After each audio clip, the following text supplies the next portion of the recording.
The folds open before the prey understands what it is seeing. A crouched faceless hunter fills the cold light of the autopsy theater. Its back is smooth sealed and unbroken, like a dark shell pulled tight over a low alien body. But its front is wrong. The front is layered with wet inner skin folds, soft overlapping surfaces that look exposed, injured, and unfinished. A small non-human prey body stands at the edge of the curved metal table. It reaches forward. The prey is not attacking. It is not running. It is approaching the exposed, looking tissue as if the hunter is wounded. The overhead pressure lamps flicker across reflective black fluid beneath the table. Vapor rises from the floor vents. The hunter does not move its sealed back. It does not open a mouth. It has no eyes to follow the prey. Only the folds respond. One wet layer pulses, then another. The prey takes another small step toward the body that appears damaged. That is the trap. The reverse skin hunter is not wounded. Its body is not split open. Its anatomy does not divide into skin outside and flesh inside the way a familiar creature would. What looks like inner tissue is the surface it wears on purpose. The hunter's outside is made from what should be hidden. The exposed-looking folds are not injuries. They are external trap doors. The prey reaches closer. A fold opens outward. The movement is soft, almost gentle, but the shape is predatory. The inner skin layer lifts like a wet panel, revealing another fold beneath it. The prey pauses, but it has already entered the hunter's range. It came willingly. That matters. This species can trap only what approaches the folds on its own. The theater helps the lie. The curved metal table makes the hunter look like a specimen. The cold surgical lamps make the wet folds look like exposed anatomy. The reflective black fluid under the table turns every fold into a mirrored wound.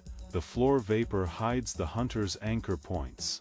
Everything in the room misleads the viewer into reading the creature as helpless, but the smooth sealed back gives away the truth.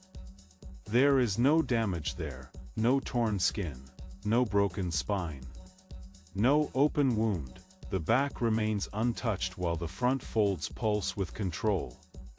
The hunter is not half dead. It is waiting. The prey extends one limb toward the nearest fold contact.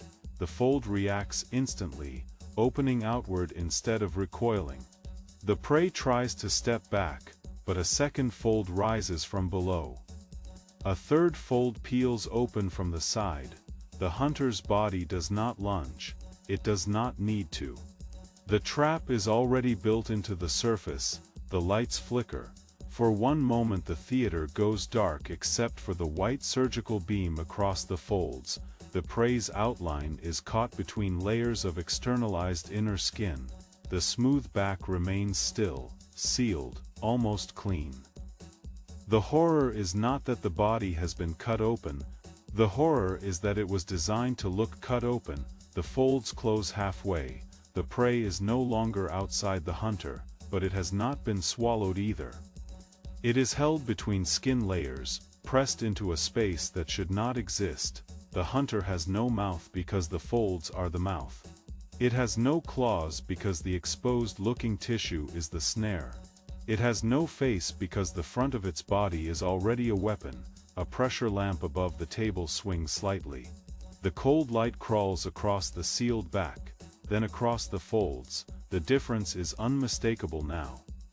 The back is smooth and safe, looking.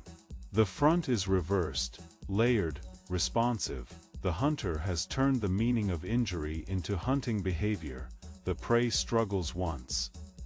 The folds do not crush it quickly.